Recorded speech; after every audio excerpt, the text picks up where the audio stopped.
उहाँले महाधिवेशनमाथि लाञ्छित गर्नुभएको छ। यहाँ बाहिर प्रचारमा चाहिँ केपीले आलोचना गरेको भनेर भने केपीले आलोचना गर्ने त दर्जनौं छन् नि, दर्जनको बारेमा त हामीले लेखा छैनौँ नि त। त्यो महाधिवेशनलाई चाहिँ के भन्नुहुन्छ भने सौराकाण्ड भन्नुहुन्छ। के भने त्यो सौराकाण्ड? महाधिवेशनका ती सबै प्रतिनिधिमाथिको आक्रमण हो।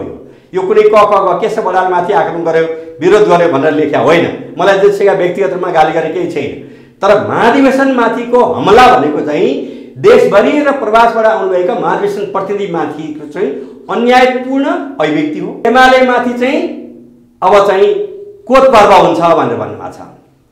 अनि उहाँले कोत पर्व गराउनको निम्ति भूमिका खेल्ने हो कि जब पार्टीको कुनै पनि निर्णयको विरुद्धमा यसरी जान कोही पनि मिल्दैन। पार्टीको संस्था त्याग्ने, नागरिक हुने, नागरिक भएपछि जति सक्या अब नयाँ सडकको पेवलाबाट बसेर गाली गर्न मन लाग्यो गरे हुन्छ, त्यो अनुशासन आयोगले त्यसलाई वास्ता पनि गर्दैन, मतलब पनि गर्दैन। कुनै घरमा बसेर आफ्नो घरलाई कमजोर बनाउने, विस्थापित गर्ने, आम जनताको नजरमा चाहिँ यो त संस्था काम नलाग्नेछ भन्ने पुर्याउने अधिकार कसैलाई पनि छैन।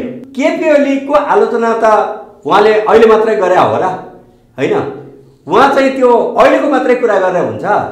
2039 सालदेखिको म चाहिँ जान्दछु, 38 सालदेखि उहाँलाई जान्दछु। अनुरोध गर्न चाहन्छु, निर्देशन पनि गर्न चाहन्छु तपाईँको मिडिया मार्फत कि कुनै पनि पार्टी सदस्यले मेरो पार्टी ठिक छैन म चाहिँ ठिक छु, मेरो पार्टी अध्यक्ष ठिक छैन म चाहिँ ठिक छु, अथवा मेरो कुनै तहको कमिटीको प्रमुख ठिक छैन म ठिक छु भन्ने कुराहरू बाहिर बोल्दै हिँड्ने कुरा भनेको प्रकारान्तरले पार्टी विरोधी क्रियाकलापभित्र पर्छ। मैले सम्पूर्ण नेकपा एमालेका नेता कार्यकर्ताहरूलाई अनुशासन आयोगको अध्यक्षको हैसियतले, हाम्रो सिंगे टिमको अध्यक्षको हैसियतले म चाहिँ के अनुरोध गर्न चाहन्छु भने पार्टीमा रहने हर कोहीले पार्टीको दर्शन, सिद्धान्त, मूल्य, मान्यता, नीति, सिद्धान्त, कार्यक्रम, कार्यनीति, निर्णयहरू, निर्देशनहरू पालना गर्नुपर्छ र पार्टीको सर्वोच्च निकाय महाधिवेशनलाई बदनाम गर्ने र त्यसलाई कमजोर बनाउने र पार्टीभित्र यो हुन्छ त्यो हुन्छ भनेर आम जनताको विश्वासमा चाहिँ घात पुर्याउने अधिकार एकजनालाई पनि छैन।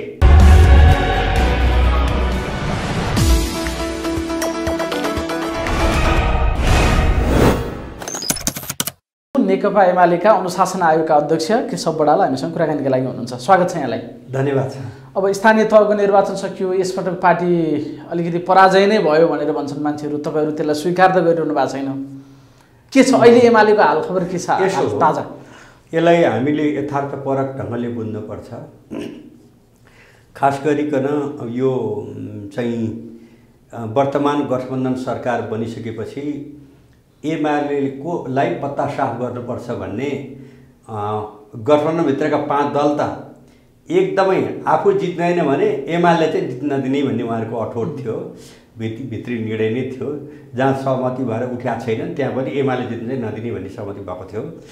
र त्यति मात्रै होइन, म एउटा सङ्केतमा भनौँ र चाहिँ राष्ट्रिय अन्तर्राष्ट्रिय प्रतिक्रियावादी फोर्स, जसलाई यति भनेपछि बुझ्नलाई गाह्रो हुँदैन, त्यो पनि एमालेलाई कमजोर बनाउनु पर्छ। एमाले कमजोर नबनाइकन नेपालमा चाहिँ आफ्नो स्वार्थपूर्ति हुँदैन भन्ने चाहिँ अन्तर्राष्ट्रिय प्रतिक्रियावादी शक्तिहरूको पनि त्यही थियो।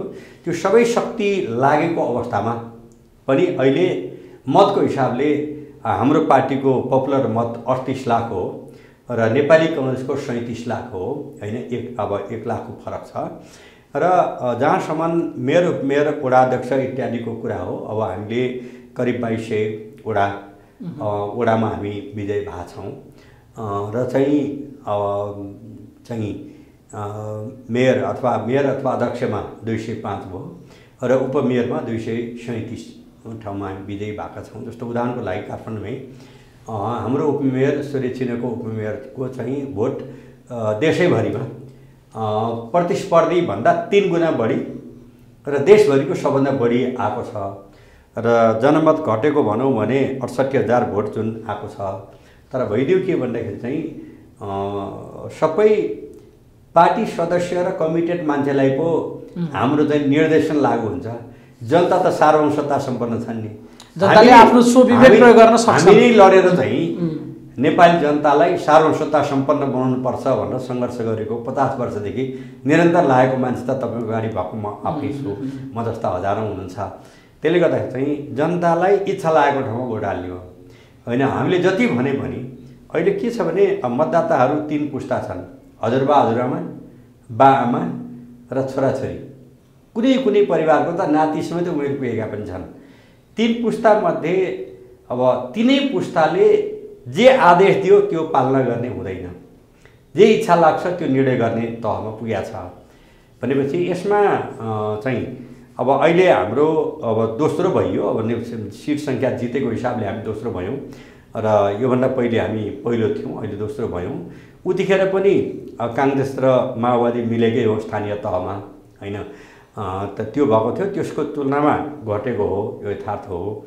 तर त्यतिखेर चाहिँ एमाले सिद्ध्याउनुपर्छ भनेर चाहिँ संयुक्त फोर्स त्यो लेभलमा थिएन। अहिले जसरी 5 दल भनौँ कि 6 दल भनौँ, किनभने अब चाहिँ थुप्रै ठाउँमा चाहिँ राप्रपाका मान्छेहरू पनि बलिया मान्छेहरू जस्तो दमकको कुरा गर्दा अब त्यो लागेका छन्।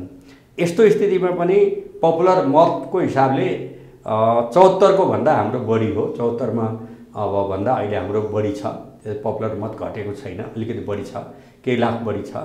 र अहिले पनि पहिलो पार्टीको रूपमा नेकपा एमाले छ, दोस्रो नेपाली काङ्ग्रेस छ 37 लाख र चाहिँ माओवादी 13 लाख हो, तेस्रो छ। हजुर, त्यो पपुलर मतका आधारमा कुन पार्टी पहिलो दोस्रो भन्ने कुरा त हुँदैन, होइन? हुँदाखेरि त कसले बढी अध्यक्षमा अथवा पहिलो टाउको जसले बढी जित्यो त्यही काउन्ट हुन्छ र त्यो अनुसार पहिलो दोस्रो तेस्रो भन्न सकिएला। तपाईँहरूमा चाहिँ अहिले पनि त्यो हार स्वीकार गर्न सक्ने ताकत चाहिँ अलिकति देखिएन नि। खास के चिजले समस्या परिरहेछ? आचार्यजीलाई मेरो अनुरोध के छ भने मुख्य कुरो जनमत के भएको छ भन्ने अर्थमा मैले भनेको हो र बाँकी पोर्टफोलियो पदको हिसाबले भन्ने हो भने त ओडामा पनि हाम्रो भन्दा बढी काङ्ग्रेसकै भयो, अध्यक्षमा पनि उपाध्यक्षमा पनि उनीहरूको बढी भएको हुनाले हामीले दोस्रो भनेर हामीले अस्वीकार गरेका छैनौँ। तर जनमत खस्क्यो नि भन्ने प्रश्नमा चाहिँ जनमत खस्केको छैन। जनमत 74 को भन्दा भोट सङ्ख्या पनि बढी छ र अहिले भएकोमा पनि यत्रा शक्ति एकै ठाउँ लागेर एमालेलाई 0 बनाउनुपर्छ भनेर न्वारदेखि नै बल लगाउनेहरू, हिजो यही पार्टीमा कोही 15 वर्ष नेतृत्व गरेका, कोही 12.5 वर्ष नेतृत्व गरेका शक्तिहरू, 27 वर्ष लिडरसिप गरेका मान्छेहरू पनि एमाले सिद्ध्याउनुपर्छ भनेर लागेका छन्। जुन एमाले पार्टी अध्यक्ष मात्रै होइन, राष्ट्रको चाहिँ कार्यकारी प्रमुख पनि बनाइसक्यो, त्यो लागेका छन्। त्यो परिस्थितिसँग दाँजेर हेर्दाखेरि चाहिँ हामी निराश हुनुपर्ने अवस्था होइन र यो अवस्था सधैँ रहँदा पनि रहँदैन र चाहिँ अहिले यतिखेर त एमालेलाई नेस्तनाबुद गर्न भइन्छ भन्ने उहाँहरूको अठोट थियो, त्यस्तो भएन। निर्वाचनमा जानुभन्दा अगाडि हुन त हामी हार्द छौँ, हामी कमजोर छौँ भनेर जानु पनि भएन। तपाईँहरूका बिचमा धेरै खालका प्रतिकूलताहरू थिए, गठबन्धन थियो, तपाईँले भने जस्तो राष्ट्रिय अन्तर्राष्ट्रिय चिजहरू पनि थिए होला। तर जुन कन्फिडेन्ट तपाईँले देखाइरहनु भएको थियो नि निर्वाचनभन्दा अगाडि, जम्मै मिलेर आए पनि हामी सक्छौँ पछार्न, अरू सबै चाहिँ एक किलाका ढकहरू हुन्, हामी एक्लै क्विन्टल हौँ जस्ता कुराहरू अलि ओभर कन्फिडेन्ट थियो है तपाईँहरूमा कि बाहिर मुखले यसो भने पनि भित्र चाहिँ गाह्रो छ हामीलाई भन्ने त्यस्तो आन्तरिक मूल्याङ्कन चाहिँ के थियो तपाईँलाई? त्यसलाई के हो भन्दाखेरि चाहिँ मैले भनिहालेँ, पार्टी तुलना गर्दाखेरि त कोही 4 लाख भोट ल्याउने, कोही 13 लाख भोट ल्याउने, कोही 37 लाख ल्याउने भन्दाखेरि चाहिँ ती सबैभन्दा बढी भोट आयो। त्यसनाले त्यसको चाहिँ केही अंश सही थियो भन्ने कुरा चाहिँ यसलाई अन्यथा लिनु पर्दैन। जहाँसम्म अहिले के भयो भनेपछि उदाहरणको निम्ति चाहिँ तपाईँ जुन जिल्ला हुन्छ त्यहाँ त देख्नु पनि भयो होला, होइन? अरू जिल्लामा पनि थाहा पाउनु होला। तपाईँहरू मिडियाकर्मी भने त चौथो अङ्ग हो, राष्ट्रका सबै अङ्ग प्रत्यङ्गमा छाम्न भ्याउने, बुझ्न भ्याउने हुनाले तपाईँहरू हामीभन्दा बढी थाहा हुन्छ। भइदियो के भने कुनै पालिकामा चाहिँ 11वटा वडा छ, होइन? अब एउटा वडा डिसाइडिङ हुन्छ जहिले पनि। 10वटा वडामा ठिकै ढङ्गले भोट हाल्न दिने, एउटामा झ्याप पार्ने काम धेरै ठाउँ भएको छ र त्यसको निम्ति भनेको सिन्धुपाल्चोक, दोलखा, होइन, लाई पनि तपाईँहरूले चाहिँ हेर्न सक्नुहुन्छ र धेरै ठाउँ भएको छ। र कतिपय ठाउँमा तपाईँले बाजुराको बुढीगङ्गा, होइन, बाजुराको बुढीगङ्गामा भोटिङ भइसकेको, तर त्यहाँ चाहिँ मेरा मित्र आदरणीय प्रधानमन्त्री शेरबहादुर देउवाको कानुनी सल्लाहकार जुन महान्यायाधिवक्ता हुनुहुन्छ उहाँको दाइ उठ्नुभएको छ। दाइलाई जिताउनै पर्ने भएको हुनाले अहिले त्यहाँ मतदान अलिकति मात्रै 4 जना फेरिसके। अहिले पनि चुनावको तिथि पनि तोकिएको छैन, अथवा चाहिँ चुनाव गर्ने भनेर उहाँहरूले बाध्य बनाउनु भयो। निर्वाचन आयोगलाई पनि धम्क्याएर थर्काएर बाध्य बनाउनु भयो, जबकि त्यही भोट गरेर निर्णय गरे पुग्ने थियो। भनेपछि यो त देखल भयो। तर यस्ता चाहिँ देशका चाहिँ सयौँ ठाउँमा यो प्रकृतिको भएको छ। र कयौँ ठाउँमा भनेको चाहिँ जस्तो शान्त बेला हुन्छ नि त्यो ठाउँमा चाहिँ कतिपय ठाउँमा होइन प्रहरीको ड्रेसमा प्रतिस्पर्धी पार्टीका नेताहरू प्रहरीको ड्रेस लगाएर प्रहरीसँग मिलेर ड्रेस लगाएर चाहिँ राति गएर विभिन्न टोल आदि इत्यादिमा चाहिँ भूमिका निभाएका प्रमाणहरू आएका छन् र चाहिँ घटनै भन्दाखेरि पूर्वी रुकुममा हाम्रो साथी मारिनुभयो, हुम्लामा मारिनुभयो, ताप्लेजुङमा मारिनुभयो र अन्त घाइते भएका त धेरैतिर त्यस्तो चाहिँ छ। यी तमाम शक्ति प्रयोगको राज्यको दुरुपयोग होइन सारा दुरुपयोग गर्दाखेरि पनि जुन परिस्थिति आएको छ अहिले हामी दोस्रो अब पोर्टफोलियोको हिसाबले दोस्रो भएको छौँ तर जनमत लोकप्रिय मतको हिसाबले पहिलो छौँ। त्यसले गर्दा हामी निराश हुनुपर्ने छैन र म तपाईँको मिडिया मार्फत देशभरिका स्वदेशमा रहेका 2,94 लाख दाजुभाइ दिदीबहिनीहरू र प्रवासमा रहेका 22.5 लाख अथवा 3,14 लाख नेपाली दाजुभाइ दिदीबहिनीहरूमा म निवेदन के गर्न चाहन्छु भने राष्ट्रिय स्वाधीनता, राष्ट्रिय एकता, राष्ट्रिय अखण्डता, सार्वभौमता, लोकतन्त्र र समृद्ध नेपाल, सुखी नेपाल निर्माण गर्ने अभियानमा एमाले अगाडि बढेको छ। त्यसको पक्षमा पपुलर मतको हिसाबले चाहिँ 38 लाखभन्दा बढी आछ। अब यसलाई अझै अब दोबर बनाउनको निम्ति चाहिँ सबैको भूमिका होस् भन्ने कुरो म मिडिया मार्फत जस्तो अहिले हजुरले मूल्याङ्कन गर्दाखेरि तपाईँले भन्नुभयो एकातिर गठबन्धन थियो, राज्य शक्तिको पनि चरम दुरुपयोग गर्यो, तपाईँले भन्नुभयो प्रहरीको ड्रेस लगाएरै अरू पार्टीका मान्छेहरू गएर पनि त्यस स्रोत साधनको दुरुपयोग गर्यो। यावत चिजका बिचमा पनि एमाले जति मत ल्याउन सक्यो र जुन पोजिसन होल्ड गर्नु पर्यो यसमा निराश हुन जरुरी छैन भन्ने तपाईँले कुरा गर्दै गर्दाखेरि पार्टी अध्यक्ष केपी ओलीले चाहिँ हामी निर्वाचनमा पराजयको पछाडि गठबन्धनका कारणले होइन, हाम्रै पार्टीभित्र अन्तर्घात भयो, पार्टीभित्रकै अन्तर्घातका कारणले धेरै ठाउँमा हामी पराजित भयौँ भनेर त्यो चिजलाई अलिकति फोकस गर्नुभएको भन्ने खबरहरू पनि आइरहेछन्। त्यो ढङ्गले पनि तपाईँले मूल्याङ्कन गर्नुभएको छ कि खालि एमाले हराउने अरू मात्रै हो कि एमाले भित्रै थिए, त्यो चिजलाई कसरी हेर्नु भएको छ तपाईँले? यसमा दुईटा कुरा, एउटा त के थियो भने 74 को चुनावमा 1000 भन्दा कम भोट डिफरेन्सेस भएको चाहिँ 90 ठाउँभन्दा बढी थियो। 1000 भन्दा एक दुई भोटदेखि लिएर 800-900 1000 भन्दा बिलो भनौँ न फरक थियो। र त्यसमा के भयो भनेपछि यो पार्टीको 27.5 वर्ष नेतृत्व गरेका मान्छे उता लाग्नु भएको छ। महानेपाल 15 वर्ष, जेएन खनाल 12.5 वर्ष उहाँहरू समेत लाग्नुभएको छ। अरू काङ्ग्रेस अरू पार्टीको मात्रै प्रश्न होइन, स्वाभाविक रूपमा 27 वर्ष नेकपा एमालेको लिडिङ गरेका मान्छेहरू गएको मात्रै होइन, उहाँहरूको सबैभन्दा 1 नम्बरको बैरी भनेको चाहिँ राष्ट्रिय स्वाधीनताको पक्षमा उभिए बापत एमालेलाई हराउनुपर्छ भनेर लाग्नुभयो, डिक्लेरै गर्नुभयो। उहाँहरूले भोकल्ली बोल्नुभयो कि एमालेलाई चाहिँ कुनै हालतमा जित्न दिनु हुँदैन, अरू बरु जोसुकै जितोस् भनेर भन्दाखेरि पनि यो जुन स्थिति आयो एउटा त्यो बताउनु खोजेको मैले। अर्को कुरा के हो भन्दाखेरि चाहिँ 5 वटा पार्टी विधिवत गठबन्धन जसको चाहिँ फ्रिक्वेन्टली हप्तामा 3 चोटि लिडरसिपको बैठक हुने र निर्देशन जाने सिङ्गो यो देशको चाहिँ होइन। अब जस्तो 1 लाख 55 म्यादी प्रहरी उहाँहरूले भर्ना गर्नुभयो होइन, ती प्रहरीप्रति मेरो कुनै आग्रह छैन, जे हराए त्यो गर्नुभयो होला। त्यसपछि सेना, प्रहरी, प्रशासन थुप्रै निर्वाचनमा फिल्डमा खटिएका अधिकृतहरूलाई होइन त्यसको चाहिँ केही दिन बितिसकेपछि चाहिँ उहाँहरूको इच्छा अनुसार चाहिँ काम गर्दैनन् कि भनेका मान्छे चाहिँ धेरैवटा बुथमा चाहिँ उहाँहरू फेरबदल हुनुभयो।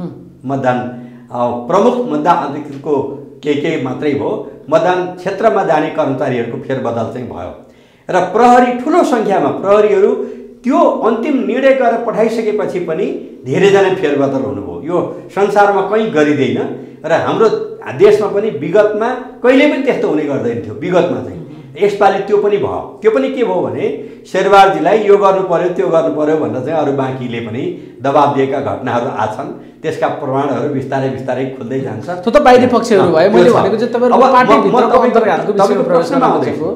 तर हाम्रै पार्टीभित्रको पनि एउटा कुरो के अरे पार्टीको सदस्य हुनु भनेको चाहिँ पार्टीलाई एउटा अधिकार चाहिँ सहजता प्राप्त गर्दाखेरि दिएको हुन्छ।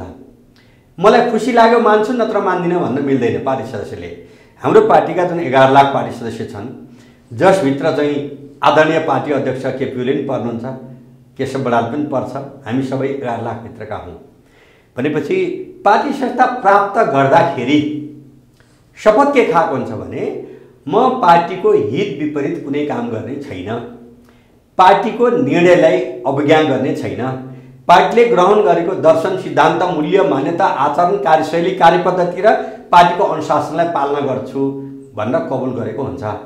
र त्यसरी कबुल गरेर नेतृत्वमा आएका कैयौँ तहमा, कोही केन्द्रमा, कोही प्रदेशमा, कोही जिल्लामा, कोही पालिकामा नेतृत्वमा रहेका कमरेडहरूमा पनि म आम रूपमा भन्न चाहन्न र चाहिँ त्यो कतिपय ठाउँमा कतिपय व्यक्तिले र आफूले भनेको जस्तो उम्मेदवार भएन भनेर असहयोग गरेको चाहिँ र निष्क्रिय बसेको, असहयोग गरेको यस्ता घटनाहरू छन् हैन। त्यो प्राप्त भएको छ, त्यो तपाईँले नै अनुभूत गर्नुभयो होला कतिपय ठाउँमा, किनभने देशभरिको थाहा पाउने हुनाले गर्नुभयो होला। तर त्यो जुन भइराखेको छ, मलाई चित्त बुझे ठिक, मलाई चित्त नबुझे बेठिक भन्ने चिन्तन भनेको त्यो बिल्कुल अराजनीतिक, अवैज्ञानिक र पार्टी विरोधी चिन्तन हो। आफूलाई चित्त बुझ्दा मात्रै खुसी हुने, आफूलाई चित्त बुझ्दो भएन विरोध गर्ने भएपछि त त्यसो गर्ने मान्छे भोलि अर्को उम्मेदवार होलान्। त्यो बेलामा पनि त्यस्तै भयो भने आफूलाई के होला भन्ने कुरो बुझ्नुपर्छ। यो हेरिराख्नु भएको, थाहा पाइराख्नु भएका जो नेताहरू हुनुहुन्छ, तपाईँहरूले लक्ष्यप्रो भएर बसेर, निष्क्रिय भएर बसेर वा जसले जिते पनि के भयो र भनेर चाहिँ अब आफ्नो उम्मेदवारलाई जिताउनुको निम्ति जाँगर देखाउनु भएको छैन भने भोलि तपाईँहरू पनि उम्मेदवार हुनुहुन्छ यो पार्टीमा विभिन्न तहमा। त्यो बेलामा अरूले त्यस्तै गर्दाखेरि तपाईँलाई कस्तो लाग्छ? म बडो गम्भीर भएर भनिरहेको छु कि पार्टीले निर्णय गरेपछि चित्त बुझे कि नबुझे भनेर सोध्ने होइन। चित्त पछि समीक्षा गर्दा अझै यसो गरे भए हुन्थ्यो भनेर तर्क राख्न सकिन्छ। निर्णय गर्दाखेरि पनि निर्णय गर्ने ठाउँमा भएका मान्छेले बहस गर्न सक्नुभयो होला, त्यो गर्नुपर्छ। तर निर्णय भइसकेपछि बिल्कुल चित्त नबुझ्ने भएछ भने पनि त्यसलाई स्वीकार्नु पार्टी सदस्यको धर्म हो। त्यसले गर्दा अब 11 लाख सङ्गठित सदस्य हो, पार्टीको निर्देशनै लागू हुने त त्यही सङ्ख्या हो हैन। 38 लाख भोट त आएको छ। त्यसले गर्दा सबैले गल्ती गरे त्यो भन्ने पनि जानु हुँदैन। तर देशका विभिन्न भागमा, म पनि यो देशको चाहिँ प्राय सबै गाउँ बस्तीमा हुर्केको, बढेको, घुमेको अब र पार्टीकै काममा पनि 2740वटा पालिकामा चाहिँ साबिक 3915 हुँदाखेरिको त्यसमा कार्यक्रममै गएको मान्छे भएको नाताले मलाई खबर पनि आउँछ त्रुटि भएका छन् भनेर। निर्णय गर्दा त्रुटि भएका छन् र त्यसलाई अवज्ञा गर्ने काम पनि भएको छ, दुईटै खबरहरू आएका हुन्छन्। त्यसले गर्दा म तपाईँको मिडिया मार्फत अर्थकै धुनधारमा भन्न चाहन्न। म भन्छु के छ भने यदि आफ्नो पार्टीको उम्मेदवारलाई जिताउनुको निम्ति आफ्नो बुद्धि विवेकलाई सही ढङ्गले प्रयोग गर्नुभएको छैन, निष्क्रिय बस्नुभएको छ, जोसुकै जितोस् भनेर बस्नुभएको छ भने अथवा चाहिँ हराउनै लाग्नुभएको छ भने त क्राइम नै भयो। तर चाहिँ निष्क्रिय बसेर यो गर्नुभएको छ भने पनि तपाईँ पार्टीको सदस्य हुन योग्यता राख्नुहुन्न। पार्टी सदस्य भनेको पार्टीले गरेको निर्णयलाई सफल बनाउनको निम्ति, पार्टी सदस्य भनेको पार्टीभित्रको चाहिँ त्यो अनुशासित सेना जस्तै हो हैन।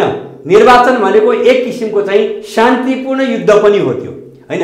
युद्ध जाने बेलामा सेना आफ्नो सेनालाई चाहिँ ठिकै छ, यो देशले जिते पनि हुन्छ, त्यो देशले जिते पनि हुन्छ भन्ने सेना भयो भने त्यो देश रहन्छ? रहँदैन। र पार्टीभित्र, देशभित्रको निर्वाचन भनेको पनि भिन्न भिन्नै विचारबाट निर्देशित भएका राजनीतिक दलहरू छन्। त्यसले गर्दा नेकपा एमालेमाथि हमला कसले गर्न चाहन्छ भनेपछि राष्ट्रिय स्वाधीनता, राष्ट्रिय एकता, राष्ट्रिय अखण्डता, सार्वभौमिकता, लोकतन्त्र र समृद्ध नेपाल, सुखी नेपाली बनेको देख्न नचाहनेहरू एमाले सिद्ध्याउनुपर्छ भनेर लागेका छन्। त्यो जनरल मान्छेमा पनि होलान्, ठुल्ठुला मान्छेहरूमा पनि होलान्। तर त्यसको पछि एमालेका सदस्य भइसकेका मान्छेहरू लागु हुँदैन र सदस्य लागु हुँदैन र वडा पार्टी कमिटी, पालिका पार्टी कमिटी, जिल्ला कमिटी, प्रदेश कमिटी, केन्द्रीय कमिटी र केन्द्रको विभिन्न तह भएका मान्छे पनि कोही त्यस्तामा लागेका छन् भने हो ती मान्छेप्रति चाहिँ सङ्केत गरेर अध्यक्षले बोल्नुभएको होला तपाईँले उठाउनु भएको अहिलेको प्रश्नमा। म चाहिँ तपाईँहरूसँग त्यसको केही रिपोर्ट छैन? कति ठाउँमा अन्तर्घात भयो अथवा सूचनाको? तपाईँ त अनुशासन आयोगको अध्यक्ष पनि हुनुहुन्छ होइन त्यो पार्टीको, के छ तपाईँसँग रिपोर्ट के छ? कति अब तपाईँले भने जस्तो गठबन्धनले कति आयो या आन्तरिक रूपमा पार्टीभित्र तपाईँले त क्राइम भन्नुभयो नि, एउटा पार्टीमा बसेर त्यही पार्टीलाई हराउन भूमिका खेल्नेहरू त अपराधीको संख्या तपाईँले दिनुभयो, त्यो अपराध चाहिँ कति भयो या भएन तपाईँको पार्टीमा? अध्यक्षसँग रिपोर्ट हाम्रो अनुशासन आयोगको सचिवालयको बैठक गत 18 गते बस्यो र त्यो बैठकमा आएका सूचना र देखिएका प्रमाणको आधारमा एकजना स्थायी समितिका सदस्यलाई हैन उहाँले पार्टी हित विपरीत क्रियाकलाप गरे हुनाले चाहिँ पार्टी केन्द्रलाई हामीले पत्र लेखेका छौँ र केन्द्रले आवश्यक कारबाही गर्नको निम्ति चाहिँ हामीले पत्र लेखेका छौँ र त्यसै गरी साथै सबै प्रदेशलाई पत्र लेखेर तपाईँको प्रदेशमा वर्तमान यो स्थानीय तहको दोस्रो निर्वाचनमा हैन जिम्मेवारी बोकेका मान्छेहरू पार्टीको पोर्टफोलियो भएका मान्छेहरूले कसले कहाँ कति त्रुटि गरे वा गरेनन्, निष्क्रिय बसे वा अन्यथा गरे, यो सबै जानकारी दिनको निम्ति भनेर हामीले पत्रचार गरिसकेका छौँ। एकै दिन त्यही दिन 18 गते गरेर 7वटै प्रदेश सबै प्रदेशलाई जनरल हामीले कहाँ के भयो भन्ने आधारमा हामीलाई फोनबाट आएको सूचना अथवा व्यक्तिगत रूपमा कसैले भने आधारमा हामीले चाहिँ मान्नु भएन र त्यो चाहिँ हामीले संस्थागत रूपमा प्रदेशले पठाउनुको निम्ति भनेर माग गरेका छौँ हामीले अनि सबैलाई यो पठाएका छौँ मागेका छौँ। ती कुराहरू अब अहिले बिजी हुनु होला, आउला बिस्तारै आउला, त्यो आइपुगेको छैन। तर प्रश्न के छ भने हाम्रो पार्टीको चाहिँ केन्द्रीय अनुशासन आयोग भनेको आफै बटाबट कारबाही गर्दैन। यसले जुन तहको व्यक्तिले पार्टी हित विपरीत क्रियाकलाप गरेको छ र पार्टीको संस्थागत प्रतिष्ठामा आँच आउने अभिव्यक्ति दिएको छ वा अन्य केही पार्टी हित विपरीत क्रियाकलाप गरेको छ भने त्यो तहलाई हामीले पत्र लेख्ने हो। जस्तो केन्द्रको भए केन्द्रमा पत्र लेख्ने हो, प्रदेशमा त्यस्तो देखियो प्रदेशलाई पत्र लेख्ने हो र संहितामा लेख्ने हो। तर कारबाहीहरूको समेत तहले अगाडि बढाउने हो र त्यो तहले कारबाही अगाडि बढाएको कुरो चित्त बुझेन भने जसरी राज्यको सर्वोच्च अदालतमा पुनरावेदन आउँछ र हामीले लेखेको पत्रको आधारमा कसैले कुनै तहले कारबाही गर्यो र त्यो कारबाही चित्त बुझेन भने पुनरावेदनको निम्ति चाहिँ यो केन्द्रीय अनुशासन आयोगमा उहाँहरूले निवेदन लिएर आउनु पाउनुहुन्छ र हामी त्यसलाई फेरि छानबिन गरेर र उचित कारबाही भयो कि बढी भयो कि घटी भयो कि इत्यादि बारेमा पनि हामी विश्लेषण गर्छौँ। अहिले हामी आफै बढ्ता भएर कारबाही गर्न थाल्ने होइन। हामीले त के देख्यौँ भने कसैको क्रियाकलापहरू, अभिव्यक्तिहरू, विचारहरू पार्टीको समग्र हितमाथि आँच पुर्याउने काम कसैले गर्न पाइँदैन। कस्तो छ भने हरेक बाआमाले आफ्नो सन्तानलाई हैन बिरामी पर्दा, भोक लाग्दा, प्यास लाग्दा, शिक्षामा दिँदा हैन आफू भोकै बसेर पनि योगदान गर्नु बाआमाको कर्तव्य हो। तर मैले हुर्काएको बच्चा मैले चाहिँ यसलाई ठिङ्ग्याउँछु भनेर कसैले खोज्छ भने पाइँदैन त्यो। त्यसै गरी पार्टीमा योगदान धेरै गरे होला। जस्तो भनौँ न मैले अघि नै भने 27 वर्ष यो पार्टीको लिडिङ गरेकै मान्छे यो पार्टी सिद्धाउनु पर्छ भनेर चाहिँ जानुभयो, लाग्नुभयो, जो त पार्टी छोडेर जानुभयो। उहाँहरूको बारेमा अहिले हामी केही भन्दैनौँ। तर एमाले भित्रै बसेर एमालेलाई कमजोर बनाउनको निम्ति लाग्नु भनेको चाहिँ त्यो मातृघात जस्तै हो हैन। मातृघात गर्न अब त्यो कसैलाई मिल्दैन। चित्त बुझेन भने आफ्नो तहको कमिटीमा गएर हैन जति सके आलोचना गर्ने, यो ठिक भएन त्यो ठिक भएन भन्न पाइन्छ लोकतान्त्रिक ढङ्गले। पाँचौँ महाधिवेशनदेखि हामीले सबै निर्वाचित भएर चाहिँ नेतृत्व निर्माण गरेको हुन्छ। कोही मान्छे निर्वाचनमा उठ्छन्, कोही जित्छ, कोही हार्छ। हार्ने मान्छेलाई चित्त नबुझेको हुनसक्छ।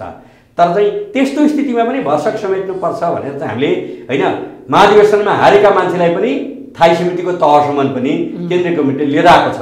यो भनेको चाहिँ पार्टीले फराकिलो छाती नै बनाएको भन्न अप्ठ्यारो मान्नु पर्दैन। जस्तो अहिले ठ्याक्कै भन्दा हजुरले कुरा ल्याइहाल्नु भयो। स्थायी कमिटी सदस्य घनश्याम भुसाललाई तपाईँले कारबाहीका लागि केन्द्रीय कमिटी समक्ष सिफारिस गर्नुभएको छ।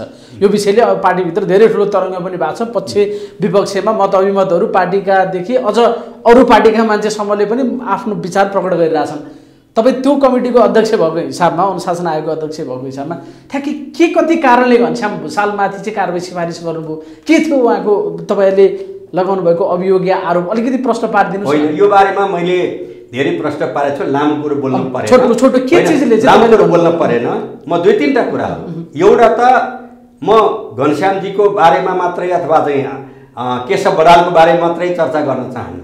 यो पार्टीका 11 लाख सङ्गठित सदस्यलाई म के निर्देशनात्मक अनुरोध गर्न चाहन्छु भने तपाईँ पार्टी संस्था प्राप्त गर्दाखेरि जुन शपथ खानुभएको थियो त्यो स्पिरिट र भावना विपरीत कोही पनि जान पाइँदैन, जानु हुँदैन। अब जहाँसम्म तपाईँले एकजना थाई समिति सदस्यको चाहिँ बारेमा कुरा गर्नुभयो, तपाईँले भनिहाल्नु, मैले त्यही नाउँ घरिघरि किन दोहोऱ्याउनु बेकारमा होइन। त्यसले गर्दा एउटा टेलिभिजनमा, त्यो पनि भन्नु भने हिमालय टेलिभिजनमा 48 मिनटको अन्तर्वार्ता दिनुभएको छ र उहाँले महाधिवेशनमाथि लाञ्छित गर्नुभएको छ। यहाँ बाहिर प्रचारमा चाहिँ केपीलाई आलोचना गरेको भनेर भने केपीले आलोचना गर्ने त दर्जनौँ छन् नि, दर्जनको बारेमा त हामीले लेखा छैनौँ नि त। त्यसले गर्दाखेरि चाहिँ नेकपा एमालेको महाधिवेशन भनेको सर्वोच्च निकाय हो। त्योभन्दा माथि कोही महाधिवेशनभन्दा माथि अध्यक्ष हुँदैन, सचिवालय हुँदैन, अब त्यो स्थायी समिति हुँदैन, होइन, केन्द्रीय कमिटी हुँदैन, कोही हुँदैन। त्यो सबै महाधिवेशनको मातहत हुन्छन्। त्यो महाधिवेशनमा भाग लिने भनेको 11 लाख सङ्गठित सदस्यहरूले आफ्नो प्रतिनिधि छानेर पठाएका मान्छे त्यहाँ गएका हुन्छन् र यो पार्टी निर्माणको निम्ति जीवन अर्पेका, दुःख गरेका, कष्ट गरेका, होइन, मेची महाकाली तराई माल र प्रवासमा क्रियाशील भएका हाम्रा कमरेडहरू पनि त्यहाँ भाग लिनुभएको थियो र त्यो महाधिवेशनलाई लाञ्छित गर्ने अधिकार भनेको चाहिँ कहीँ कतै छैन। त्यही महाधिवेशनमा भाग लिने, त्यहाँ चाहिँ उम्मेदवार बन्ने, आफूले सोचेको उम्मेदवार तहमा चुनाव हारेपछि पनि केन्द्रीय कमिटीले लामो इतिहास भएका साथीहरूलाई, अब त्यसमध्ये पनि क्रिटिकल साथीहरू पनि पार्टीमा जरुरी हुन्छ भनेर पार्टी उदारतापूर्वक अगाडि बढाएका मान्छेले त्यो महाधिवेशनलाई चाहिँ के भन्नुहुन्छ भने सौराकाण्ड भन्नुहुन्छ। के भने त्यो सौराकाण्ड? महाधिवेशनका ती सबै प्रतिनिधिमाथिको आक्रमण हो। यो कुनै क केशव बडालमाथि आक्रमण गर्यो, विरोध गर्यो भनेर लेख्या होइन। मलाई त्यसैका व्यक्तिगत रूपमा गाली गरे केही छैन, तर महाधिवेशनमाथिको हमला भनेको चाहिँ देशभरि र प्रवासबाट आउनुभएका महाधिवेशन प्रतिनिधिमाथिको चाहिँ अन्यायपूर्ण अभिव्यक्ति हो र उहाँहरूलाई माथि अपमान हो। त्यो संस्था 5 दिनसम्म 6 दिनसम्म बसेर, होइन, त्यहाँ चाहिँ कुनै सर्वसम्मत भयो होला, अधिकांश मतदान भयो, 26वटा भोटिङ मेसिनले भोटिङ भयो, भोटिङबाट कोही जित्नुभयो, कोही हार्नुभयो। स्वाभाविक रूपमा यो त 5औं महाधिवेशनदेखि हाम्रो पार्टीको चाहिँ नियम हो र चुनाव हार्ने बित्तिकै असन्तुष्टि भएर अनि मन परि त्यो चाहिँ आफू जित्या भएदेखि चाहिँ सौराकाण्ड होइन, त्यो 10औं राष्ट्रिय महाधिवेशन ऐतिहासिक भन्ने, आफू हारेपछि त्यो काण्ड भन्ने जुन विचार हो। पहिलो कुरा उहाँले महाधिवेशनलाई नै लाञ्छित गर्नुभएको छ हो। पक्नुस् न, काण्ड भन्नुभएको छ, सौराकाण्ड भन्नुभएको छ, सौराकाण्ड भन्नुभएको छ। त्यो एउटा कारण त्यो भन्दा सिङ्गै पार्टी पङ्क्ति, सिङ्गै मेची महाकाली तराई हिमाल र प्रवासबाट आउनुभएको महाधिवेशन प्रतिनिधिमाथिको लाञ्छना हो र अपमान हो, घृणा फैलाउने काम हो र त्यो पार्टीमाथिको गम्भीर अपराध हो। एक अर्को कुरा, एमाले माथि चाहिँ अब चाहिँ कोत पर्व हुन्छ भनेर भन्नुभएको छ।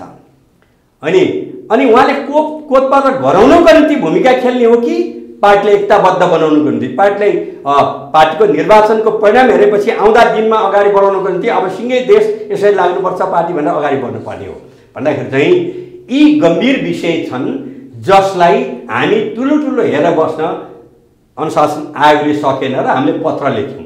हामीले कारबाही गरेका छैन। फेरि यो तहको कारबाही गर्नु भनेर चाहिँ केन्द्रीय कमिटीलाई हामीले लेख्ने पनि होइन। हामीले यी इभेन्ट्सहरू हामीले लेखेर पत्र लेख्यौँ।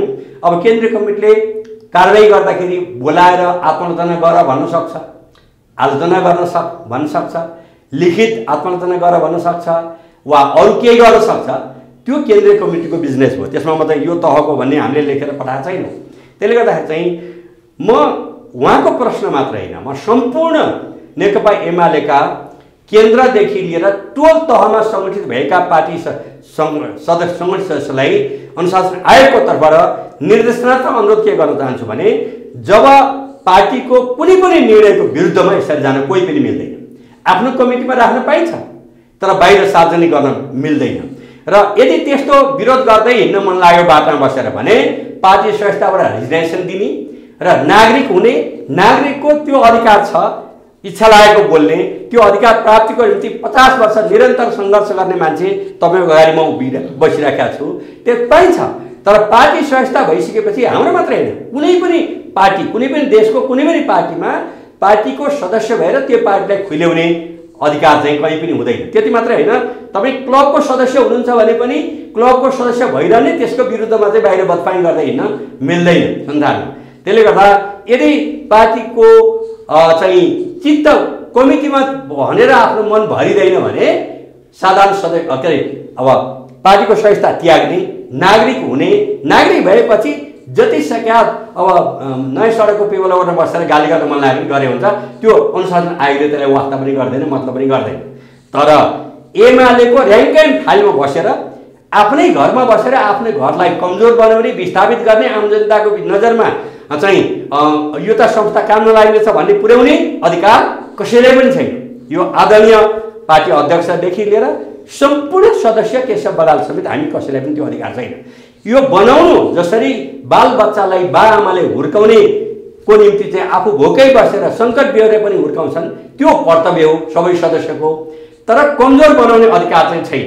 मैले बनाएको पार्टी मै भत्काउँछु, मैले बनाएको पार्टी जति गाली गरेर मैले पाउनु पर्यो भन्ने कुरा चाहिँ दुनियाँमा कहीँ हुँदैन, यहाँ पनि हुँदैन। त्यही त्यो कुरो चाहिँ सबैको निम्ति म चाहिँ क ख ग भन्दिनँ भने खालि यो सन्दर्भमा यो निर्देशन देशभरिका 11 लाख सदस्यलाई भनिराखेका छु अहिले। हरेक तहका नेता कार्यकर्तालाई एमाले बस्ने, एमाले कमजोर बनाउने, एमाले बस्ने, एमालेको प्रतिनिधिलाई हराउनु खोज्ने त्यो अपराध हो। त्यो सामान्य कुरो होइन। त्यो अपराधबाट मुक्त हुनुहोस्, अहम्म भन्नुहोस्। जसले अपराध गर्नुभएको छ, अपराध गर्ने मान्छेलाई थाहा छ, अरू कसैले कारवाही गर्नु परेन। त्यसले गर्दा अनुभूत गर्नुहोस्, आउँदा दिनमा यस्ता क्रियाकलाप नगर्ने मनमनै अठोट गर्नुहोस्, आफ्नो कमिटीमा अठोट गर्नुहोस्। अलिकति यो सन्दर्भमा अन्तिममा थोरै प्रश्न बाहिर हेर्दाखेरि चाहिँ खालि प्रश्न के उठ्छ भने घनश्याम भुसालले केपी ओलीको आलोचना गर्नुभयो, एमाले एकदम व्यक्ति केन्द्रित भयो, व्यक्ति पूजातिर लायो, देवत्वकरण केपी ओलीको भयो, एउटा सामूहिक निर्णय पनि हुन सकेन, सबै निर्वाचनको हारको जिम्मेवारी पनि उहाँले लिनुपर्छ, अब फेरि वाम एकता गर्नुपर्छ टाइपका कुरा उहाँले गर्नुभएको छ। यो चिज चाहिँ सुन्न सक्नु भएन केपी ओलीले, उहाँको आलोचना सुन्न सक्नु भएन, अनि केशव बडाललाई प्रयोग गरेर कारबाहीको सिफारिस भयो अहिले भन्ने आलोचना बाहिर एकदम धेरै तपाईँकै पनि आलोचना मान्छेले गरिरहेछन्। यसलाई अलिकति प्रश्न पारिदिनुहोस् न। यो केशव बडाललाई कसैले एकल फोन गरेर यसो गर भने पनि छैन, अध्यक्षले पनि भन्नुभएको छैन, कसैले पनि भन्नुभएको छैन। र चाहिँ साँच्चै भनौँ भने उहाँको यो विषयमा हाम्रो अनुशासन आयोगभित्रकालाई लाग्यो, हामीले बैठक बस्यौँ, बैठक बसेर निर्णय गरेर पठायो। त्यस हुनाले कसैले मलाई यो त जहाँसम्म केपी ओलीको आलोचना त उहाँले अहिले मात्रै गरे होला होइन, उहाँ चाहिँ त्यो अहिलेको मात्रै कुरा गरेर हुन्छ। 2039 सालदेखिको म चाहिँ जान्दछु, 38 सालदेखि उहाँलाई जान्दछु, त्यो होइन। तर सिङ्गो पार्टीको प्रतिष्ठामा हमला गरेको हुनाले, आक्रमण गरेको हुनाले, पार्टीलाई कमजोर बनाउने धृष्टता गरेको हुनाले यो हामीले पत्र लेख्नु परेको। त्यसले गर्दा चाहिँ यहाँ जुन बाहिर खास गरी अब दुःख नमान्नु होला, मिडिया क्षेत्रमा चाहिँ केपीको आलोचना गरेर, केपीको आलोचना गर्ने के घनश्याम मात्रै हुनुहुन्छ, अरूले आलोचना गरेका छैनन्, थुप्रैले गरेका छन्, तर हामीले त्यस्तो कसैलाई गरेका छैनौँ। त्यसले गर्दा चाहिँ पहिलो नम्बरमा त एउटा कुरो सबैले बुझ्नुपर्छ, मेरो पार्टी ठिक छैन, म ठिक छु, मेरो पार्टीको अध्यक्ष ठिक छैन, म ठिक छु, मेरो कमिटी ठिक छैन, म ठिक छु भन्ने विचार भनेको त्यो अराजकतावादी विचार भन्छन्। त्यसलाई पोलिटिकल अर्गनाइजेसनभित्र रहने मान्छेले त्यसो गर्न मिल्दैन। टाउको ठिक छैन, गिणी मात्र ठिक छ भन्नु मिल्दैन। त्यसले गर्दा सबैको निम्ति के भन्छु भने म चाहिँ अनुरोध गर्न चाहन्छु, निर्देशन पनि गर्न चाहन्छु तपाईँको मिडिया मार्फत कि कुनै पनि पार्टी सदस्यले मेरो पार्टी ठिक छैन, म चाहिँ ठिक छु, मेरो पार्टी अध्यक्ष ठिक छैन, म चाहिँ ठिक छु, अथवा मेरो कुनै तहको कमिटीको प्रमुख ठिक छैन, म ठिक छु भन्ने कुराहरू बाहिर बोल्दै हिँड्ने कुरा भनेको प्रकारान्तरले पार्टी विरोधी क्रियाकलापभित्र पर्छ। त्यो गल्ती नगर्नुको निम्ति बाँकी सबैलाई पनि म निर्देशनात्मक अनुरोध गर्छु। हजुर, जस्तो कतिपयले यो चिजले गर्दाखेरि अहिले यस्तो अवस्थामा साथीलाई पनि तपाईँको बारेमा कुनै अनुशासन आयोगले कारबाही गरेको छैन, कारबाहीको निम्ति केन्द्रीय कमिटीलाई सिफारिस गरेको मात्रै हो। त्यसले गर्दा अहिले तपाईँ संयमित हुनु, धैर्य हुनु र आफ्ना अभिव्यक्तिको बारेमा आफ्ना आत्मसमीक्षा गर्नु। तर चाहिँ के छ भने अब आफ्नो काम गर्ने क्षेत्रमा होइन के भइरहेको छ त्यो नहेर्ने, आफ्नो पङ्क्तिलाई जिताउनुको निम्ति ज्यान फालेर लाग्नुपर्ने ठाउँमा चाहिँ बधाई गरेर समय बिताउने अनि अर्कालाई दोष लगाउने काम गर्नु हुँदैन। त्यसले गर्दाखेरि चाहिँ जसको बारेमा चर्चा गर्नुभएको छ होइन, रूपन्देहीको चाहिँ सबै पालिका जितेर अन्त यसो भएको हुनाले केपीलाई दोष लगाउन सकिन्थ्यो, तर उहाँ त त्यही जन्मी हुर्की बढी जिम्मेवारी भएको मान्छे त्यहाँ के गर्नुभएको छ, त्यहाँ के भएको छ होइन, रूपन्देहीको कुरा गर्दैछ। त्यसले गर्दाखेरि चाहिँ प्रश्न के छ भने अन्तको कुरा गर्नु छ भनेदेखि चाहिँ अन्तको कुरा त्यहीकालाई गरौँ। त्यस हुनाले हरेकलाई मेरो अनुरोध के छ भने आफ्नो दायित्व पुरा नगर्नेले अरूको दायित्व बारेमा प्रश्न उठाउने अधिकार पनि हुँदैन। जस्तो उहाँले चाहिँ पटक पटक एउटा कुरालाई के चाहिँ बढी बोल्ड तरिकाले राखिरहनु भएको छ भने पार्टी चाहिँ केपी ओलीका कारणले हार्यो एमाले, यसको जिम्मा उहाँले लिनुपर्छ, कोर्स करेक्सन गर्नुपर्छ, संसद विघटनदेखिका सारा भलिभान्ति कुराहरू गर्नुभएको छ। कोट्याइ पुरानो घाउ निकाल्न खोज्नुभयो, म निकाल्न चाहन्थिनँ होइन। अब अरू बाँकीको बारेमा केपी ओलीलाई पार्टी अध्यक्षबाट हटाएर प्रधानमन्त्री हटाएर तपाईँ भइदिनु पर्यो भनेर चाहिँ ढोकभेट गर्न बुढानी गर्न जाने मध्ये पनि पर्नुहुन्छ। त्यसले गर्दा चाहिँ उहाँले अहिले मात्रै होइन, केपी ओलीको विरोध भनेको चाहिँ फ्रम द भेरी बिगिनिङ हो। किन भन्दाखेरि अझ तपाईँले कोट्याउन थाल्नुभयो, म त्यता जान चाहन्थिनँ र 5औं राष्ट्रिय महाधिवेशनमा जनताको बहुदल जनवादको विपक्षमा उभिएका मान्छे मध्ये थुप्रैले जबजको पक्षमा आउनुभयो। उहाँहरूलाई म नमन गर्न चाहन्छु हैन। तर चाहिँ जबजकोलाई जिन्दगीमा मन नपराउने मदन कमरेड त्यसको मास्टर माइन्ड हुनुभयो, जबजको चाहिँ प्रणेता हुनुभयो। तर त्यसपछि दोस्रो नम्बरमा त केपी ओली नै हो जबजको पक्षमा, तेस्रो नम्बरमा ईश्वर पोखरेल नै हो हैन, शङ्कर पोखरेल नै हो हैन, केशव बडाल पनि हो लगायतका हो। त्यसले गर्दा चाहिँ प्रश्न के छ भने 5औं राष्ट्रिय महाधिवेशनमा एउटा दृश्य बताउँ तपाईँलाई। त्यतिखेर महाधिवेशनमा जबजलाई प्रवेशै गर्नुहुन्न भनेर उफ्रिने मान्छेहरू पनि हुनुहुन्थ्यो हैन। कतिपय त महाधिवेशनै भान्नको निम्ति प्रयत्न गर्नुभएको थियो र बाहिर निस्किने प्रयत्न पनि गर्नुभएको थियो। त्यतिखेर भाग लिने यो दर्शक महानुभावले हेरिराख्नुभयो होला। तर चाहिँ अगाडि बढ्यो, महाधिवेशनमा प्रतिनिधि भयो, 90% बढी मतले जनताको बहुजनवादी कार्यक्रम पारित भयो र जनताको जबजको विरुद्धमा उत्रने हैन अब जेल खनाल सिपी मैनाली मन्त्र लगायतकाहरूको चाहिँ जुन परिमार्जित नौलो जनवाद भन्ने थियो 101 भोट पायो। मोहन चन्द्रले नेतृत्व गरेको चाहिँ हैन परम्परागत जनवाद भन्नुभयो, त्यसले 55 भोट पायो हैन। अब बद्री खतिवडाजीको चाहिँ वातावरणीय जनवाद भन्ने थियो, त्यसले 7 भोट पायो हैन। रघुपन्तको चाहिँ अब यो के अरे समाजवादी भन्ने थियो 0 भोट पायो, उहाँले पनि भोट हाल्नु भएन। र पर्फेक्ट जनवाद भनेर चाहिँ अहिले प्रदेश नम्बर 1 को पार्टी अध्यक्ष हुनुहुन्छ तुलसी देउपाने, उहाँले चाहिँ जबजकै पक्षमा म चाहिँ समर्थन गरेँ, त्यसमा भोटिङ गर्नु पर्दैन भन्नुभयो। उहाँ अहिले प्रदेश 1 को अध्यक्ष पनि हुनुहुन्छ। भन्दाखेरि चाहिँ अहिले सामान्यतया पार्टी छोडेर जानेहरू पनि त्यही लाइनका हुनुहुन्छ हैन, सबै नै।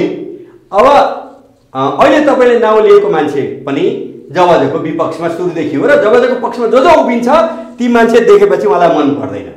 त्यो आजको कुरो होइन हैन, 30 वर्ष पहिलेदेखिको कुरो त्यही हो। त्यसले गर्दा चाहिँ अब यो विषयमा धेरै चर्चा गर्नुभन्दा मैले सम्पूर्ण नेकपा एमालेका नेता कार्यकर्ताहरूलाई अनुशासन आयोगको अध्यक्षको हैसियतले, हाम्रो सिंगे टिमको अध्यक्षको हैसियतले म चाहिँ के अनुरोध गर्न चाहन्छु भने पार्टीमा रहने हर कोहीले पार्टीको दर्शन, सिद्धान्त, मूल्य, मान्यता, नीति, सिद्धान्त, कार्यक्रम, कार्यनीति, निर्णयहरू, निर्देशनहरू पालना गर्नुपर्छ र पार्टीको सर्वोच्च निकाय महाधिवेशनलाई बदनाम गर्ने र त्यसलाई कमजोर बनाउने र पार्टीभित्र यो हुन्छ त्यो हुन्छ भनेर आम जनताको विश्वासमा चाहिँ घात पुर्याउने अधिकार एकजनालाई पनि छैन।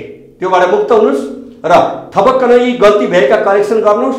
कोही व्यक्तिप्रति हामी अनुशासन आयोगको कसैको आग्रह पूर्वाग्रह छैन।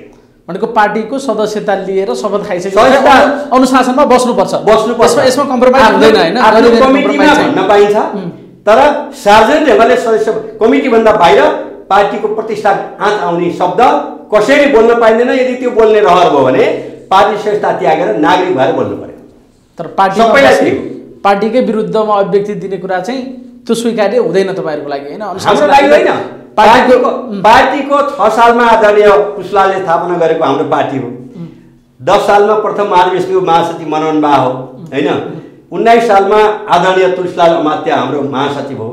त्यसपछि अब चौथो महाधिवेशनबाट मदन भण्डारी हाम्रो पार्टीको महासचिव हो र अब त्यसपछि 5औंको पनि मदन भण्डारी हो। 6औं 3टा महाधिवेशनको महाराजपाल हुनुभयो, उहाँ पार्टी छोडेर जानुभयो। त्यसपछि जेएन फेरि हुनुभयो हैन र 9औं महाधिवेशनको अध्यक्ष केपी ओली हुनुहुन्छ। भन्दाखेरि यो आजको हाम्रो नयाँ विषय होइन। 6 सालमा स्थापना भएको बेलादेखिको निरन्तर पार्टी नेकपा एमाले यही धार भएको हुनाले र हाम्रा सबै आदरणीय व्यक्तित्वहरू हैन। अब साना प्रधान हाम्रो पार्टीको थाई समितिको सदस्य हुनुहुन्थ्यो, उहाँ बितेर जानुभयो। तुलसीलाल अमात्य हाम्रो पार्टीको थाई समितिको सदस्य हुनुहुन्थ्यो, बित्ने बेलामा पनि उहाँ हुनुहुन्थ्यो र त्यसै गरी मदन कमरेड त अब पार्टीको महासचिव हुनुहुन्थ्यो, जीवराज आश्रित मदन भण्डारी। त्यसले गर्दा चाहिँ प्रश्न के हो भने यो नेपाल कम्युनिस्ट पार्टी स्थापना कालदेखि आजसम्मको हैन सिङ्गो नेपालको कम्युनिस्ट आन्दोलनको लेगेसी बोकेको पार्टी भएको हुनाले यो पार्टीको सदस्य हुने कुरा गौरवको विषय हो। यो पार्टीको सदस्य भइसकेपछि यही पार्टीमा रहने र यही पार्टीलाई अनि खुँडे पार्ने, कमजोर पार्ने, विस्थापित गर्ने, जनताको बिचमा चाहिँ अब अविश्वसनीय बनाउन खोज्ने काम कहीँ कतै कसैले झुकिएर पनि नगर्नु होला। चित्त बुझेन भने आफ्नो कमिटीमा आएर भन्नुहोस् जति सक्या हैन। अनुशासन आयोग नै आएर पनि तपाईँलाई मन लागेको केही भन्नुहोस्, सक्या हामी सम्झाउँला, ठिक बाटोमा हिँड्नु होला। तर जनरल कुरा के हो भने पार्टीको सहिष्णुता प्राप्त गरेको दिनदेखि सहिष्णुता कायम रहेको दिनसम्म पार्टीको हित विपरीत, पार्टीको प्रतिष्ठा विपरीत, पार्टीको चाहिँ निर्णय नीति विपरीत बोल्दै हिँड्न पाइँदैन। सबैलाई पनि मेरो निर्देशन हो यो। अरू पनि कोही हुनुहुन्छ त्यो क्युमा हुनुहुन्छ भने सतर्क हुनुहोस्, त्यो बाटोमा कोही नजानुहोस्। यसो गर्ने एउटा पात्र विशेष मात्र हुँदैन, यो प्रवृत्तिको कुरा हो। अरूका सन्दर्भमा पनि एमालेको हित विपरीत क्रियाकलाप गर्यो भने यो अनुशासन आयोगको अध्यक्ष पनि कारबाहीको भागीदार हुनुपर्छ। हजुर, अब अलिकति सन्दर्भ जस्तो निर्वाचन पछाडि अब राष्ट्रिय राजनीतिमा अलिकति परिवर्तन हुने, समीकरणहरू परिवर्तन हुनेदेखि फेरि वाम एकतासम्मका बहसहरू पनि धमिलो रूपमा कहीँ न कहीँ उठिरहेछ। त्यस्ता चिजहरू पनि अगाडि बढिरहेछन्। के चाहिँ एउटा पार्टीको जिम्मेवार नेता पनि त हो तपाईँ, त्यो हिसाबमा हेर्नुहोस्, जानकारीका लागि हाम्रो पार्टी भनेको चाहिँ पार्टीको चाहिँ एउटा अभियानै पार्टी एकता अभियानमा अगाडि बढ्दै आएको पार्टी हो होइन। तपाईँलाई बताउँ 2033 साल श्रावण भएको सर्वहारावादी क्रान्तिकारी सङ्गठन नेपालको तर्फबाट सबै पार्टीलाई एकताबद्ध बनाउनुको निम्ति वार्ता कमिटीमा चाहिँ केन्द्रीय राष्ट्रिय सम्मेलनले राख्यो साउनु भएको र असोज महिनाभरि मेरो चाहिँ विभिन्न राजनीतिक समूह कमल रोहितजी सुनिराख्नुभयो होला होइन। त्यसपछि गएर मोदन प्रसिद्ध र शान्ता मानवीजी बनारसमा भेट्नुभयो, उहाँ चाहिँ कोकेमा जोइन भइसक्नु भएको थिएन, पुष्पलालको पार्टी छोडेको थियो, उहाँसँग वार्ता भयो।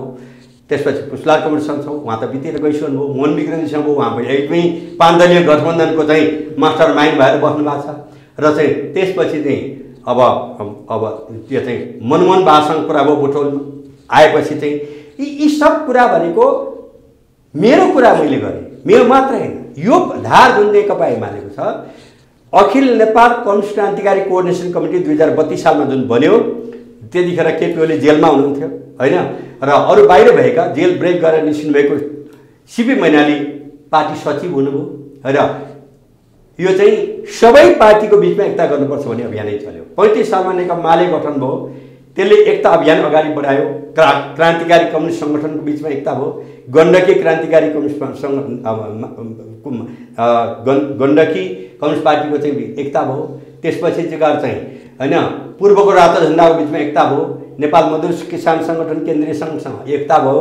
भने यी तमाम पार्टीहरू एकता गर्दै गर्दै हाम्रो पार्टी चाहिँ यहाँ आएको हो। त्यसै गरी बौद्धल आउने बित्तिकै 47 साल होइन पौषमा अब आदरणीय चाहिँ मनोहर बाले नेतृत्व गरेको, साहना प्रधानले नेतृत्व गरेको पार्टीसँग एकीकरण भयो, अगाडि बढ्यो, हामीसँगै अगाडि बढ्यौँ अन्तिम दमसम्म पनि। भन्दाखेरि पार्टी एकता अभियानमा अगाडि बढेको पार्टी भएको हुनाले यो देशको राष्ट्रिय स्वाधीनता, राष्ट्रिय एकता, राष्ट्रिय अखण्डता, सार्वभौमिकता, लोकतन्त्र र समृद्ध नेपाल, सुखी नेपाल निर्माण गर्ने अठोट बोकेका, त्यसपछि मार्क्सवादी लेनिनवादको पक्षमा दृढताबाट उभिएका र अब मार्क्सवादी लेनिनवाद जनताको बल जनता कार्यक्रम एमाले अपनाएको छ, त्यसको विरोध नगर्ने, त्यसको पक्षमै जन्मजात हुनुपर्छ भने चाहिँ त्यसको विरोध नगर्ने सर्त भएका जो कोहीसँग पनि नेकपा एमाले एकताको पक्षमा कहिल्यै पनि हात बाँधेर बस्दैन, हात खुला गर्छ। जस्तो अहिलेको तातो अवस्थामा हेर्दा चाहिँ तपाईँले माओवादी केन्द्रसँग पार्टी नै एकता गर्नुभयो, त्यो चाहिँ दुःखद रूपमा अन्त्य भयो र अहिले फेरि बदलिँदो परिवेशमा फेरि माओवादी केन्द्र, फेरि माधव नेपालहरूसँग तपाईँहरू मिल्ने सम्भावना चाहिँ कति छ भन्न खोजेँ होइन। यो सन्दर्भमा तपाईँले धेरै कुराहरू भन्नुभयो, इतिहासको कुराबाट तातो चिजमा चाहिँ एकता हुन सक्छ नि। हिजो बजारमा आएको चाहिँ ए हजुर तपाईँ प्रधानमन्त्री भइदिनु पर्यो भनेर चाहिँ नेकपा एमाले भनेको छैन, न माधव नेपाललाई भनेको छ, न प्रचण्डजीलाई भनेको छ। त्यो भन्यो रे भन्ने छ त बजारमा अहिले एमाले त घोषणा गरिरहनु भएको छ त, मलाई आयो प्रधानमन्त्रीको अफर आयो तर खाने होइन भन्दै हुनुहुन्छ उहाँहरू। अब शेरबहादुरजीसँग अब मेरा मित्र हो, 48 सालदेखि हामी चाहिँ अब प्रतिनिधि सभामा हामी सँगै बसेका हौँ, राम्रा नराम्रा धेरै कुराहरूमा हामी सँगसँगै बसेर काम गरेका छौँ र शेरबहादुरजीलाई अलिकति थर्काउनु सहिलो हुन्छ कि भनेर चाहिँ उहाँले बोल्नुभयो होला। नेकपा एमाले त्यस्तो प्रस्ताव कसैले पनि गरेका छैन र यो अब गठबन्धनको सरकार जो चाहिँ यो परमादेशी सरकार हो, जनमतबाट होइन, किन जनमतको हिसाबले अहिले पनि संसदको सबभन्दा ठुलो पार्टी त नेकपा एमाले हो होइन। 22-23 जनाले चाहिँ पार्टी द्रोही काम गरेर बाहिर जानुभयो, त्यो बेग्लै कुरा भयो, त्यसमा शेरबहादुरजी गाँसिनुपर्छ भन्ने छैन होइन। तर अहिले पनि हामीले भनेछौँ स्वच्छ पवित्र यो स्थानीय तहको जस्तो चाहिँ बदमासी नगरिकन चाहिँ निर्वाचन होस्, जनताको अभिमतबाट हामी आउँछौँ भनेका छौँ। हामी चाहिँ परमादेशबाट फेरि आउने बाटोमा हामी लागिरहेका छैनौँ। त्यसै गरी चाहिँ शेरबहादुरको सट्टा माधव नेपाल, शेरबहादुरको सट्टा चाहिँ प्रचण्ड वा शेरबहादुर सट्टा बाबुराम भट्टराई यो भन्दै हिँडेको छैन एमाले। बाहिर बजारमा चाहिँ आइराखेको छ भने आफै हल्ला गरिरहेको होइन, उहाँहरू के मनको लड्डु घिउ खाइरहेछन्। अब त्यो त उहाँहरूको मनको कुरा त म कसरी भनौँ, तर एमाले गरे भन्छन् क्या उनीहरू त। सुन्नुहोस् न, यति चाहिँ म भन्छु एमालेको तर्फबाट उहाँहरूलाई कुनै त्यो प्रस्ताव गएको छैन। अब जहाँसम्म उहाँहरूले हिजो आफ्नै पार्टीको अध्यक्षको विरुद्धमा होइन, आफ्नै पार्टीको अध्यक्षलाई माथिका मण्डलमा बसेर चाहिँ साधारण सदस्यबाट हटाएँ, दलको नेताबाट हटाएँ, प्रधानमन्त्री हट्नु पर्यो भनेर चाहिँ उहाँहरूले भनेको भए तापनि ती सब कुरा गर्नु भनेको नेपालको कम्युनिस्ट आन्दोलन र लोकतान्त्रिक आन्दोलनको हितमा थिएन भनेर महसुस गरेर कोही आउनुहुन्छ भने हामी ढोका बन्द गर्दैनौँ, तर त्यो महसुस गरेर आउनु पर्यो। तर अहिले चाहिँ हामीले प्रधानमन्त्री इत्यादि अफर गर्ने बाटोमा हामी छैनौँ। हामी त निर्वाचनबाट फ्रेस म्यान्डेट लिएर र राज्य चलाउनुपर्छ भन्ने बाटोमा भनेको एउटा यो वा त्यो रूपमा अब एक्लै जाँदा निर्वाचन हारियो, जे भने पनि हारियो नि त। जनमतमा जति भने पनि निर्वाचन हारियो। मैले खालि एउटा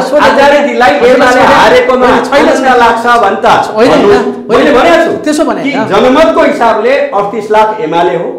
सारा शक्ति स्वदेशी विदेशी स्रोत साधन राज्य शक्ति सम्पूर्ण प्रयोग गर्दाखेरि पनि मतमा दोस्रो नेपाली काङ्ग्रेस हो र चाहिँ 37 लाख।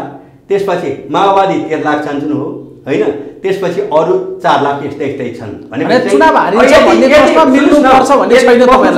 यति हुँदा पनि एमाले हारेको भन्दाखेरि तपाईँलाई सन्तुष्टि हुन्छ भने मैले केही भन्नु छैन। मैले भने चाहिँ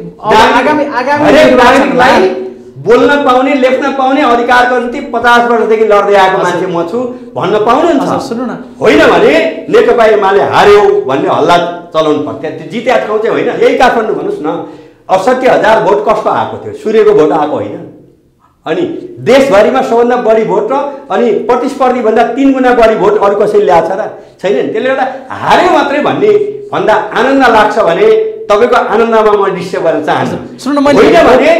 होइन भने तपाईँले के बुझ्नुहोस् भने यो देशको अहिले पनि सबभन्दा ठुलो पार्टी एक्लै लडेर होइन 38 लाख मत ल्याउने, पहिलेको भन्दा बढी मत ल्याउने पार्टी एमाले नै हो। त्यसले गर्दा एमाले हार्यो, एमाले कमजोर भयो भनेर चाहिँ कमजोर बनाउनको निम्ति केही मान्छेले प्रयत्न गरेका छन्। त्यो लस्करमा तपाईँ उभिनु नहोला भन्ने मलाई लाग्छ। हजुर, अब त्यसपछि एकता तत्कालका लागि वाम गठबन्धन भन्ने कुरा पनि तत्कालीन आँखामा हेर्दाखेरि सम्भावना छैन। त्यसो भए होइन, मैले भने नि त उनीहरू माफी मागे मण्डेलामा बसेर जुन राष्ट्र विरोधी त्यो पनि कहिले भन्दाखेरि चाहिँ 2018 सालसम्म लिम्पियाधुरा लिपुले कालापानी नेपालकै थियो होइन।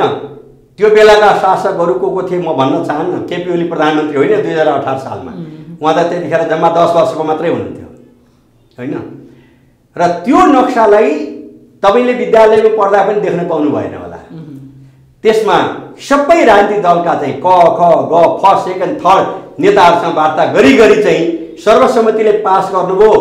77 जेठ 31 गते पास गराउनु नेतृत्व गर्नुभयो, सबैले गर्नुभयो। म सबै राजनीतिक दलका जसले त्यसको पक्षमा मतदान गर्नुभयो उहाँलाई नमस्कार पनि गर्न चाहन्छु, उहाँहरूलाई धन्यवाद दिन चाहन्छु। तपाईँहरूको यो चुच्चे नक्सा पास गर्न, जनताको भाषामा चुच्चे नक्सा लिम्पियाधुरा गर्नुको निम्ति जसले योगदान गर्नुभयो उहाँहरूलाई धन्यवाद छ। त्यसको नेतृत्व केपी ओलीले गर्नुभयो र फर्स्ट मेन मात्र होइन, हरेक राजनीतिक दलका फर्स्ट सेकेन्ड थर्ड फोर्थ लेयरका मान्छेसँग पनि 1 to 1 कुराकानी गरेर यो सर्वसम्मतिले पास गराउनु भूमिका निभाउनु भयो केपी ओलीले। अनि त्यसपछि बसेको थाई स्थितिको बैठकमा चाहिँ दुईटा पार्टी एकता भएको छ। एकतामा तल कुनै कमिटी एकता भएको छैन, केन्द्रीय कमिटी बाहेक कहीँ भएको छैन, कहीँ चलेको छैन। त्यस्तो स्थितिमा चाहिँ आजै तपाईँ प्रधानमन्त्री र पार्टी अध्यक्षबाट हट्नुपर्छ भनेर चाहिँ प्रचण्डजीले मेरा मित्र 3 वर्षसम्म अध्यक्ष मानेर यो त्यही कमिटीमा बसेकै हो भन्नुभयो क्रमशः। त्यसपछि माधवले त्योभन्दा पनि चर्को स्वरले भन्नुभयो, त्यसपछि जेनले भन्नुभयो, त्यसपछि बामदेवले भन्नुभयो, त्यसपछि नानकाजले भन्नुभयो। त्यसपछि केपी ओलीले के भन्दाखेरि तपाईँहरूको भावना मैले बुझेँ। पार्टी केन्द्रीय कमिटीको 17वटा समूहले के भन्दाखेरि चाहिँ 2077 चैत 25 देखि 29 गतेसम्म एकताको महाधिवेशन गर्ने भने निकै हतार भएछ। हतारै मान्नु भएको भए मङ्सिरमै महाधिवेशन गर्नुहोस्, अध्यक्षको हुने हो तयार हुनुहोस् भनेर उठेर हिँड्नुभयो उहाँ होइन। तर उहाँले त्यति गर्दा पनि त्यो चित्त बुझेन भन्दाखेरि हुँदा माथिका मण्डलमा बसेर चाहिँ आफ्नो पार्टीको अध्यक्षलाई चाहिँ साधारण सदस्यबाट पनि हटाउने कामहरू कहीँ दुनियाँमा त्यस्तो हुन्छ त्यो भयो। दलको नेताबाट हटाएको घोषणा गर्नुभयो र बुढानी कण्ठ गएर रुँदै चाहिँ ल्याउन हजुर तपाईँ प्रधानमन्त्री भइदिनु पऱ्यो। शेरबहादुरलाई म धन्यवाद दिन चाहन्छु। उहाँहरूको दरखास्त 9-10 महिनासम्म उहाँले मान्नु भएन। उहाँले आग्रह गरे पनि प्रधानमन्त्री हुन चाहिँ तयार हुनु भएन। अनि 9-10 महिना भएपछि उहाँले भन्नुभयो होइन ज्योतिषले 5 चोटि 7 चोटि हुन्छस् भनेको छ, अब हुनु पर्यो क्या अरे भनेर त्यसपछि चाहिँ उहाँ कसिएर लाग्नुभयो र अहिले प्रधानमन्त्री हुनुहुन्छ। उहाँसँग मेरो केही भनाइ छैन।